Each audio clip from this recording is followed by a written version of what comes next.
Good morning dear students. कैसे हैं आप सभी। उम्मीद है आप लोग अच्छे होंगे, घर में अच्छे से पढ़ाई कर रहे होंगे। क्लास 6 साइंस सब्जेक्ट में हम चैप्टर 12 पढ़ रहे हैं बच्चों, जिसमें हम पढ़ रहे हैं प्रकाश। बच्चों हमें इस चैप्टर में 12.5 ग्रहण पढ़ना है ना। आज हमें इस वीडियो में ग्रहण के बारे में हम स्टडी करेंगे। बच्चों यहाँ पर आपको डायग्राम भी दिख रहे होंगे चंद्र ग्रहण के, है ना। चंद्र ग्रहण लगता है बच्चों, आप लोग सुने हैं सूर्य ग्रहण लगता है, सूर्य ग्रहण होता है ना, और चंद्र ग्रहण भी होता है। तो आप लोग सुने हैं, तो आप लोग को पता होना चाहिए कि चंद्र ग्रहण कब होता है, सूर्य ग्रहण कब होता है बच्चों, और किस प्रकार से पूर्ण चंद्र ग्रहण होता है, अर्ध चंद्र ग्रहण होता है, सूर्य भी पूर्ण चंद्र ग्रहण कब होता है, और अर्ध सूर्य ग्रहण कब होता है, और अर्ध सूर्य ग्रहण होता है या नहीं होता है। इस प्रकार की कुछ बातें हैं बच्चों, है ना।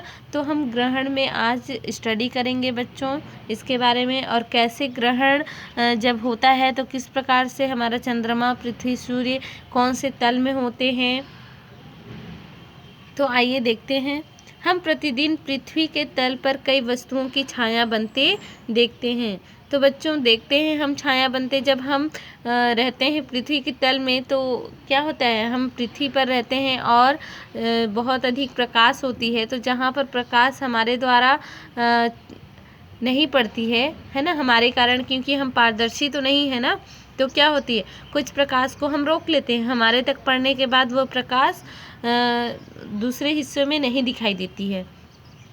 तो जहाँ पर प्रकाश नहीं पड़ती है बच्चों, तो क्या हमारी जो परछाई है, इसी कारण से वो परछाई के रूप में हमें दिखाई देती है ना, जिसे हम प्रछाया कहते हैं। जहाँ पर आपको नहीं दिखाई देती हैं कुछ भी, वहाँ लाइट्स नहीं पहुँच पाती हैं, प्रकाश नहीं पहुँच पाती हैं, वस्तु के द्वारा वो प्रकाश को छेक लिया जाता है, नहीं पहुँच पाता है, उसे प्रछाया कहा जाता है।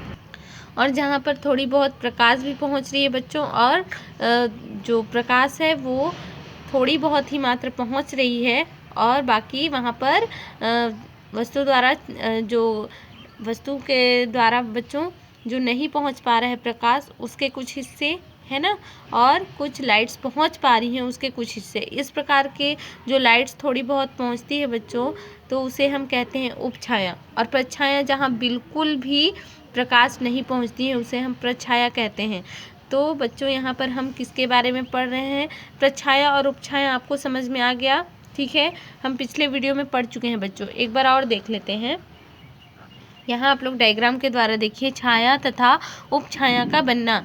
यहाँ पर सूर्य है, ठीक है, ये प्रकाश का स्रोत है। सूर्य ले सकते हैं आप, कोई और चीज़ भी ले सकते हैं, टॉर्च ले सकते हैं, बल्ब ले सकते हैं, ठीक है, यही प्रकाश का स्रोत है बच्चों। और यहाँ पर हम देखते हैं कि यहाँ पर एक वस्तु रखी हुई है, ठीक है, ये एक वस्तु है। यहाँ पर प्रकाश जब पड़ रही है तो वस्तु क्या है, अपारदर्शी है, ठीक है। ये वस्तु क्या कर रही है, ये सारे प्रकाश को रोक लेती है यहीं पर, ठीक है। अब यहाँ पर एक पर्दा लगा हुआ है बच्चों, ठीक है। यहाँ पर सी और डी तक जो है वस्तु का कोई भी प्रकाश नहीं पहुँच पाता है, वस्तु पूरे प्रकाश को रोक ली है यहाँ पर। तो देखिए सी और डी तक हम देखते हैं कि प्रकाश बिल्कुल नहीं पहुँच पाई है, जिसे हम प्रछाया कहते हैं, है ना। और यहाँ पर देखते हैं प्रकाश के कुछ हिस्से यहाँ पर इस वाले भाग में पहुँच जाती है, बी वाले भाग में, बी से डी, और ए से ई वाले भाग में, ए से सी यानी कि इधर वाले भाग में, बी से डी वाले भाग में, और ई से ए वाले भाग में। हम देख रहे हैं कि यहाँ पर कुछ प्रकाश के किरण पहुँच रहे हैं, प्रकाश पहुँच रही है, ठीक है। तो यहाँ पर थोड़ी बहुत लाइट जो पहुँचती है बच्चों, इसे ही उपछाया कहते हैं। तो ये आप लोग का क्लियर हो गया कि उपछाया और प्रछाया किसे कहते हैं, क्योंकि ये हम ग्रहण में अच्छे से समझ में आएगा, ठीक है। आप ग्रहण जब पढ़ेंगे तो इस बात को ध्यान में रखेंगे, प्रछाया और उपछाया, तो आपको अच्छे से समझ में आएगी। तो यहाँ हम देखते हैं, हम प्रतिदिन यानी कि हर दिन पृथ्वी के तल पर कई वस्तुओं की छाया बनते देखते हैं बच्चों। यहाँ पर हम कई वस्तुओं को देखते हैं। ठीक इसी प्रकार पृथ्वी, चंद्रमा और अन्य ग्रहों की छाया अंतरिक्ष में बनती हैं बच्चों। आप लोग जानते हैं अंतरिक्ष में हम कई ग्रह होते हैं, है ना। हमारा पृथ्वी चंद्रमा होता है, है ना। और जो हमारा पृथ्वी है इसकी भी जो छाया बनती है वो कहाँ बनती है, अंतरिक्ष में बनती हैं। तो छाया को देखना तभी संभव होता है जब वह किसी सतह पर पड़े। बहुत ऊंचाई पर उड़ती हुई चिड़ियों की छाया पृथ्वी की सतह पर दिखाई नहीं देती। तो बच्चों यहाँ छाया को देखना कब संभव है, तभी संभव होता है जब किसी सतह पर पड़े, है ना। जब किसी सतह पर पड़ती है किसी वस्तु की छाया तभी हम देख सकते हैं, है ना, वरना हम नहीं देख सकते हैं। बहुत ऊंचाई पर उड़ती हुई जो चिड़ियाँ होती हैं बच्चों, काफ़ी ऊंचाई पर, तो चिड़ियों की छाया पृथ्वी की सतह पर दिखाई नहीं देती हैं। क्यों नहीं देती हैं बच्चों?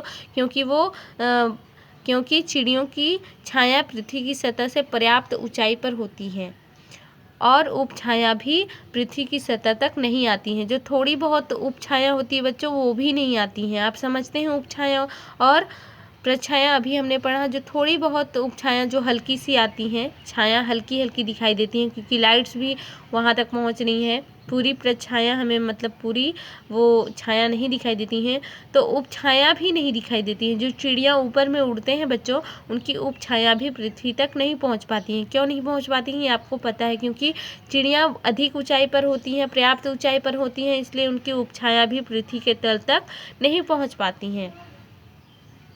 ठीक है बच्चों, आपको समझ में आ रहा होगा। उपछाया भी पृथ्वी की सतह तक नहीं आती हैं, जबकि कम ऊंचाई पर उड़ती हुई चिड़ियों की छाया पृथ्वी की सतह पर देखी जा सकती है। यदि कम ऊंचाई पर जो चिड़ियां हैं, पक्षी हैं बच्चों, वो उड़ते हैं कम ऊंचाई पर, तो उनकी जो छाया है वो पृथ्वी की सतह पर हम देख सकते हैं, हमें दिखाई पड़ती है बच्चों।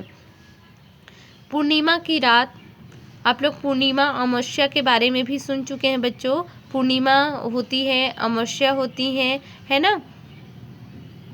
तो यहाँ पर देखिए पूर्णिमा की रात में पृथ्वी सूर्य और चंद्रमा के बीच में होती है ना। पृथ्वी जहाँ पर हम रहते हैं बच्चों, जो हमारा पृथ्वी है, तो सूर्य और चंद्रमा के बीच में हमारा पृथ्वी होता है। यहाँ पर आप लोग देख सकते हैं डायग्राम के थ्रू, सूर्य है और चंद्रमा है। सूर्य और चंद्रमा के मध्य में पृथ्वी होता है। ठीक है, कब होता है? पूर्णिमा की रात। ठीक है, पूर्णिमा की रात में पृथ्वी कहाँ पर होता है? सूर्य और चंद्रमा के बीच में होती है। कभी कभी जब तीनों एक ही तल पर एक सीधी रेखा में होते हैं, कभी कभी होता है बच्चों ये, है ना। कभी कभी जब तीनों ये एक ही तल पे होते हैं, ये तीनों कभी कभी एक ही तल पे होते हैं। देखिए ये एक तल है, ये जो सीधी रेखा है बच्चों, इससे बताया जा रहा है कि ये एक ही तल में है ना। तो कभी कभी ये एक ही तल पर सीधी रेखा में होते हैं। जब चंद्रमा सूर्य द्वारा बनी पृथ्वी की प्रछाया में से होकर गुजरता है ना। जब ये चंद्रमा है बच्चों, चंद्रमा, ये क्या होता है? सूर्य और पृथ्वी दोनों की प्रछाया में से होकर गुजरता है। चित्र 12.7 में हम देख रहे हैं। प्रछाया आप लोग जाने, जहाँ पर बिल्कुल भी प्रकाश नहीं पहुँच पाती है उस जगह को हम प्रछाया कहते हैं, और जिस जगह थोड़ी बहुत प्रकाश पहुँचती है उसे हम उपछाया कहते हैं। तो यहाँ पर देखिए जो हमारा चंद्रमा होता है वो सूर्य और पृथ्वी दोनों की प्रछाया में से जब होकर हमारा चंद्रमा गुजरता है, इस स्थिति में पृथ्वी की किसी भी हिस्से से चंद्रमा का वह भाग दिखाई नहीं देता है जो पृथ्वी की प्रछाया में होता है। इस घटना को ही चंद्र ग्रहण कहते हैं बच्चों। आप लोग देखिए यहाँ पर, ठीक है, ये हमारा सूर्य है, ये हमारा पृथ्वी है, और यहाँ से चंद्रमा जब होकर गुजरता है तो जो पृथ्वी की प्रछाया होती है ना, सूर्य और पृथ्वी की प्रछाया होती हैं जहाँ पर बिल्कुल प्रकाश नहीं, वहाँ से जब ये होकर गुजरता है तो चंद्रमा का वह भाग दिखाई नहीं देता है। जो चंद्रमा का कोई भी भाग हमें दिखाई नहीं दे रहा है, ठीक है, ये पूरा का पूरा प्रछाया में होता है, तो हमें चंद्रमा का कोई भी भाग पृथ्वी से नहीं दिखाई देता है बच्चों, है ना, जो पृथ्वी की प्रछाया में होता है। ठीक है, चंद्रमा का भाग पूरी पृथ्वी की प्रछाया में होता है। इसी घटना को चंद्र ग्रहण कहा जाता है बच्चों, इसी घटना को चंद्र ग्रहण कहते हैं। तो आप लोग को समझ में आ गया होगा कि चंद्र ग्रहण किसे कहते हैं, है ना। कभी कभी जब पूरा चंद्रमा पृथ्वी की प्रछाया में से होकर गुजरता है तब इसे पूर्ण चंद्र ग्रहण कहते हैं। कभी कभी क्या होता है बच्चों, चंद्रमा पृथ्वी की प्रछाया में से होकर गुजरता है ना, यानी कि यहाँ पर देखिए पूरा चंद्रमा है ना, पूरा चंद्रमा पृथ्वी की प्रच्छाया में से होकर गुजरता है तब इसे पूर्ण चंद्र ग्रहण कहते हैं।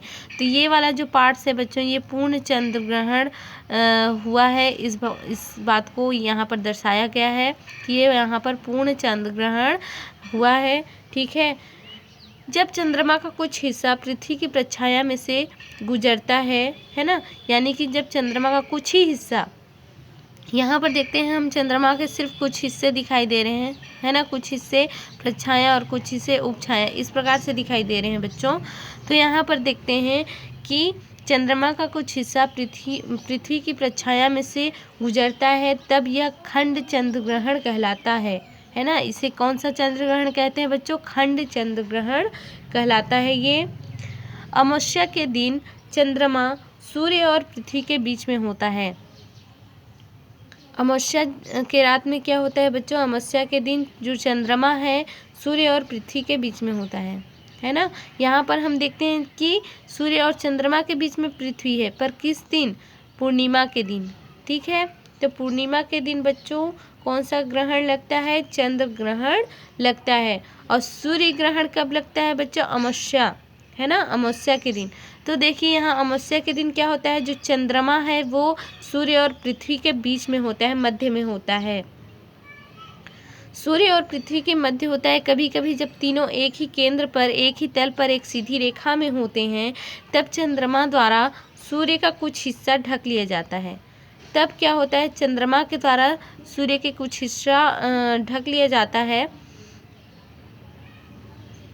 तो कुछ हिस्सा ढक लिए जाने के कारण वह पृथ्वी से दिखाई नहीं देता है। इस घटना को सूर्य ग्रहण कहते हैं। 12.8 में हम देखते हैं, यहाँ पर आप लोग डायग्राम में सूर्य ग्रहण का डायग्राम है बच्चों। हम देखते हैं कि सूर्य और पृथ्वी के मध्य में हमारा चंद्रमा होता है और जो सूर्य का कुछ हिस्सा चंद्रमा के द्वारा ढक लिया जाता है जो पृथ्वी तक नहीं दिखाई देता है बच्चों, है ना। पृथ्वी का वह क्षेत्र जो चंद्रमा की प्रच्छाया में आता है, पृथ्वी का जो वह क्षेत्र जो चंद्रमा के प्रच्छाया में आता है, यहाँ पर आप लोग देख सकते हैं ये कुछ प्रच्छाया दिखाई दे रही है, परछाई दिख रही है ना, प्रच्छाया में आता है। और जहाँ चंद्रमा द्वारा सूर्य को पूरी तरह ढक लिया जाता है ना, चंद्रमा के द्वारा सूर्य को पूरी तरह ढक लिया जाता है, वहाँ पूर्ण सूर्य ग्रहण होता है। वह क्षेत्र जहाँ सूर्य आंशिक रूप से दिखाई देता है, आंशिक मतलब बहुत ही थोड़े रूप में दिखाई देता है, बहुत ही कम, है ना, तो वहाँ खंड सूर्य ग्रहण होता है। जहाँ पर थोड़े बहुत सूर्य दिखाई देते हैं बच्चों, वहाँ पर खंड सूर्य ग्रहण लगता है। और जहाँ पर पूर्ण रूप से चंद्रमा के द्वारा सूर्य को ढक लिया जाता है, जो पृथ्वी से बिल्कुल नहीं दिखाई देता है, तो उसे हम पूर्ण सूर्य ग्रहण कहते हैं। जब कभी खंड या पूर्ण सूर्य ग्रहण हो तो उसे आप उचित दृश्य यानी कि सामग्री का उपयोग कर अवश्य देखें। हमें जब देखना होता है बच्चों, है ना, तो उचित दृश्य यानी कि अच्छे से देखने के लिए सामग्री का उपयोग करना है और देखना है कि सूर्य अच्छे से दिखाई देता है या नहीं देता है ना। हमें क्या करना है बच्चों, सूर्य को सीधी आँखों से नहीं देखना है। सूर्य ग्रहण को सीधे देखना आँखों के लिए खतरनाक होता है। किसी पर्दे या दीवार पर बने सूर्य के प्रतिबिंब की सहायता से सूर्य ग्रहण को देखना सदैव सुरक्षित होता है। इसके लिए एक पुट्ठे, है ना, हमें इसके लिए क्या करना है, एक पुट्ठा लेना है बच्चों, एक बारीक गोल छिद्र बनाना है यानी कि छेद करना है।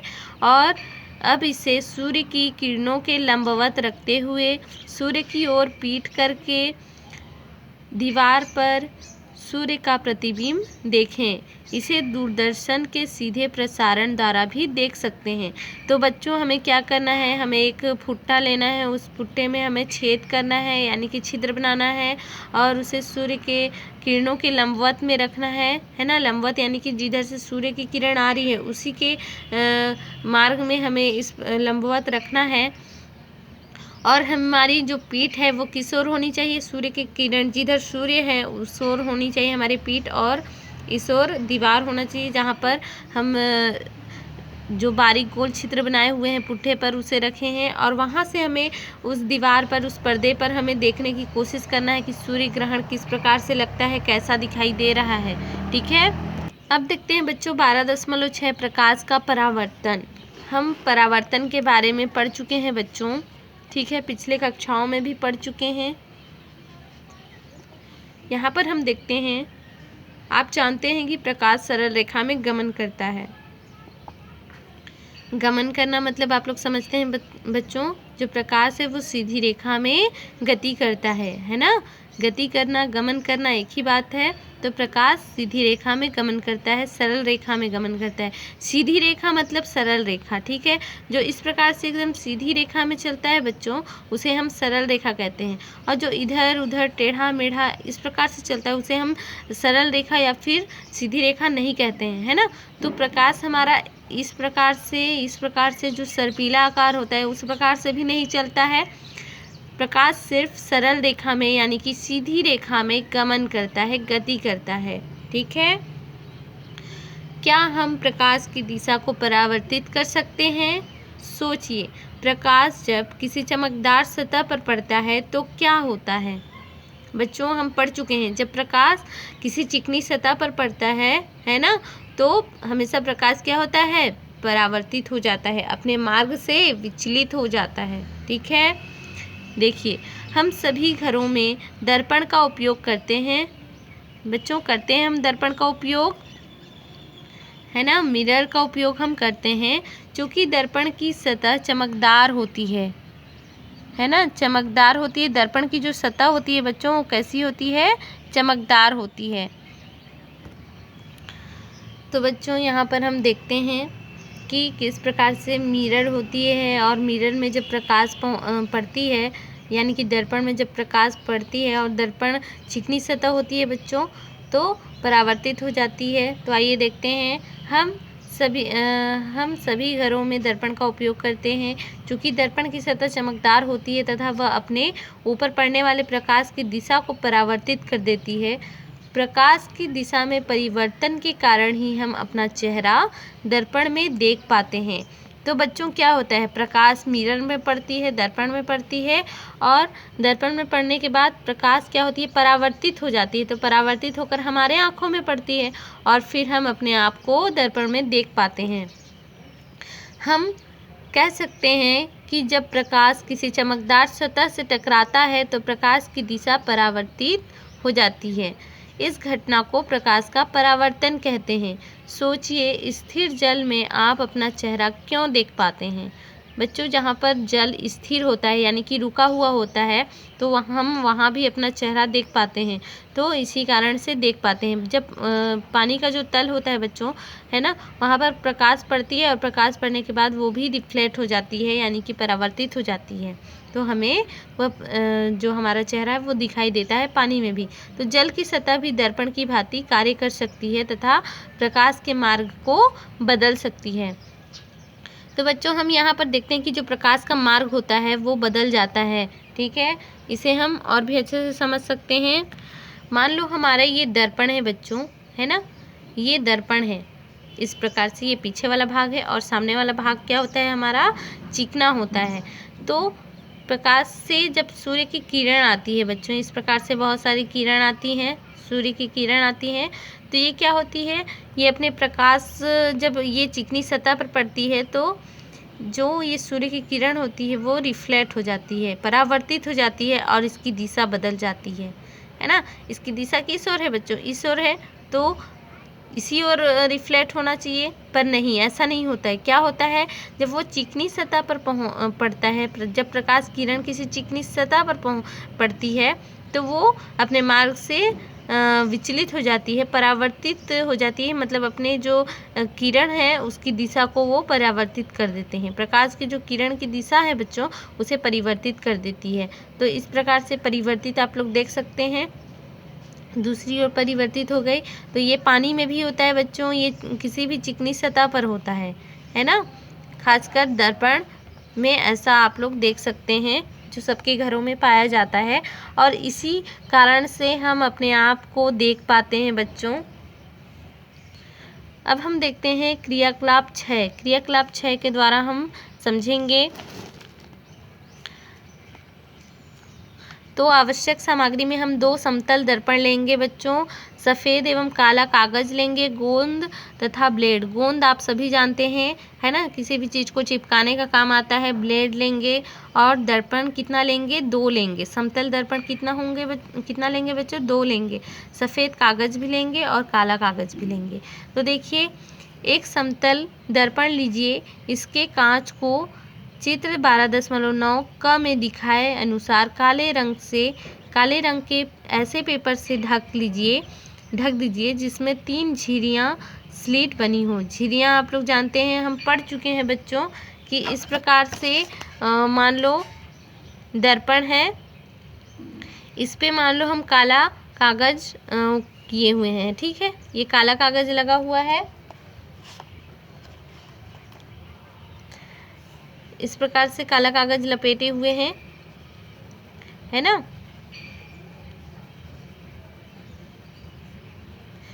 तो आपको ये जो छोटी छोटी ये काला कागज़ पूरा लगी हुई है और ब्लेड से हमें क्या करना है, खुरोचना है। खुरोचना मतलब आप लोग समझते हैं, है ना।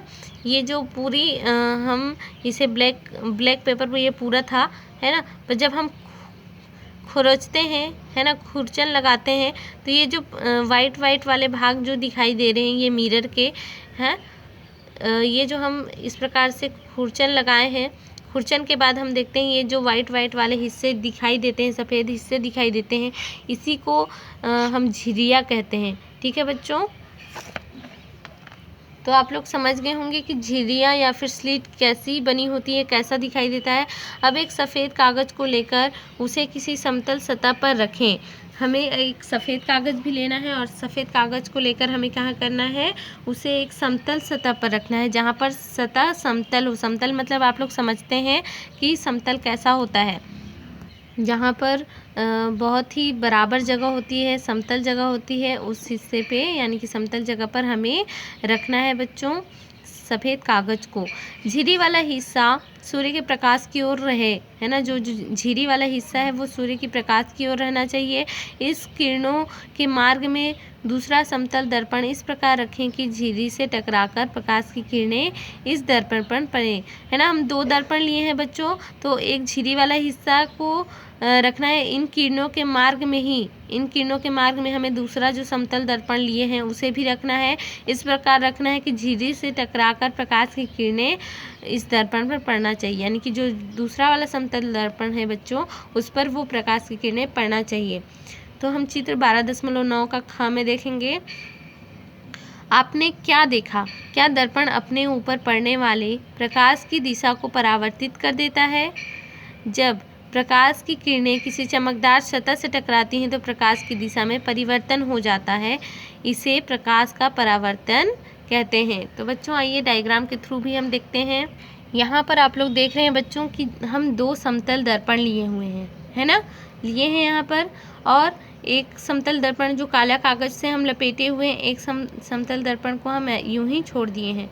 ठीक है, तो यहाँ पर हम देखते हैं बच्चों कि ये जो झिर्रियाँ वाला होती है इस ओर रखना है कि जब प्रकाश की किरण इस पर पड़ती है ना, तो दूसरे मार्ग में प्रकाश की किरण पड़ रही है, यहाँ पर सफ़ेद कागज़ है। ठीक है, तो ये दर्पण पर पड़ती है और दर्पण से पड़ने के बाद ये अपने मार्ग से विचलित हो जाती हैं, यानी कि मार्ग परिवर्तन के बाद प्रकाश किरणें यहाँ पर ख नंबर में आप लोग देख सकते हैं, है ना। तो यही बच्चों प्रकाश का परावर्तन है। ठीक है, अब देखते हैं हमने सीखा जिस वस्तु का अपना प्रकाश होता है प्रकाश स्रोत कहलाती है। तो बच्चों यहाँ पर अपना प्रकाश सूर्य में होता है, अपना प्रकाश, है ना। और जुगनू आप लोग देख सकते हैं वो भले प्रकाश नहीं देता है पर अपने आप में वो प्रकाशित होता है, और बहुत सारे जुगनू को इकट्ठा करके हम प्रकाश थोड़ा बहुत उसमें से उत्पन्न कर सकते हैं। चंद्रमा भी अपने आप में प्रकाश उत्पन्न करता है। तारे हैं बच्चों वो बहुत दूर होते हैं इसलिए नहीं दिखाई देते हैं, मगर पास जाने से उनमें भी प्रकाश होता है। ठीक है। तो अपने आप में जिसमें प्रकाश पाया जाता है, टॉर्च हो गया, हम कृत्रिम रूप से बनाए गए हैं, है ना, और मानव द्वारा निर्मित है। ये जो टॉर्च है, बल्ब है, इनमें भी प्रकाश पाया जाता है। तो ये सभी प्रकाश के स्रोत कहलाते हैं बच्चों। प्रकाश स्रोत प्राकृतिक तथा मानव निर्मित होते हैं, है ना। तो प्राकृतिक में सूर्य आते हैं बच्चों, चंद्रमा आते हैं, और मानव निर्मित यानी कि कृत्रिम जो प्रकाश है वो टॉर्च होता है, लाइट्स होते हैं और बल्ब होते हैं। और आप लोग कृत्रिम में आप लोग ये भी देख सकते हैं जैसे लैंप, है ना, ये सभी बनाए गए हैं मानव द्वारा। वस्तु को देख पाने के लिए हमें प्रकाश की आवश्यकता होती है। यदि प्रकाश वस्तु से टकराने के बाद हमारी आँखों तक पहुँचता है, यही जो प्रकाश है बच्चों, वस्तु से जब टकराता है और हमारे आँखों तक पहुँचता है, तभी हम कोई भी चीज़ को, किसी भी वस्तु को देख पाते हैं। प्रकाश सीधी रेखा में चलता है। तो बच्चों प्रकाश कैसा चलता है? प्रकाश सीधी रेखा में चलता है।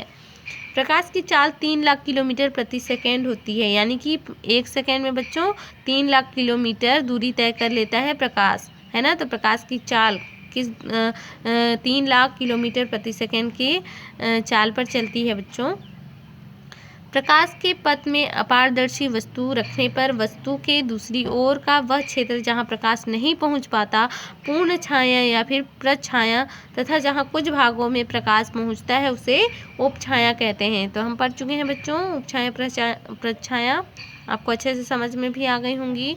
चंद्र ग्रहण तथा सूर्य ग्रहण क्रमशः पृथ्वी तथा चंद्रमा की छायाओं के कारण होती है ना। जो चंद्र ग्रहण होता है बच्चों, सूर्य ग्रहण होता है, ये पृथ्वी और चंद्रमा की छायाओं के कारण से होती हैं, ठीक है। पृथ्वी जहाँ हम रहते हैं और चंद्रमा हम देख सकते हैं बच्चों, दिखाई देता है, तो इन्हीं कारणों से पृथ्वी और चंद्रमा के कारण से ही सूर्य और चंद्र ग्रहण होता है, ठीक है। जब प्रकाश की किरणें किसी चमकदार सतह से टकराती है तो प्रकाश की दिशा में परिवर्तन हो जाता है, इसे प्रकाश का परावर्तन कहते हैं। तो बच्चों ये हमारा चैप्टर कंप्लीट होता है। बच्चों यहाँ पर कुछ क्वेश्चन दिए गए हैं, सचित्र वर्णन कीजिए। आपको सचित्र वर्णन करना है चंद्र ग्रहण और सूर्य ग्रहण के बारे में। आपको डायग्राम बनाना है और बताना है कि चंद्र ग्रहण कैसे लगता है, सूर्य ग्रहण कैसे होता है, ठीक है। और आपको प्रकाश के 4 विभिन्न स्रोतों के नाम लिखना है ना। विभिन्न स्रोत कौन कौन से हैं प्रकाश के, इसके अंतर्गत आप लोग प्राकृतिक, कृत्रिम दोनों लिख सकते हैं, ठीक है बच्चों। Bye bye, take care.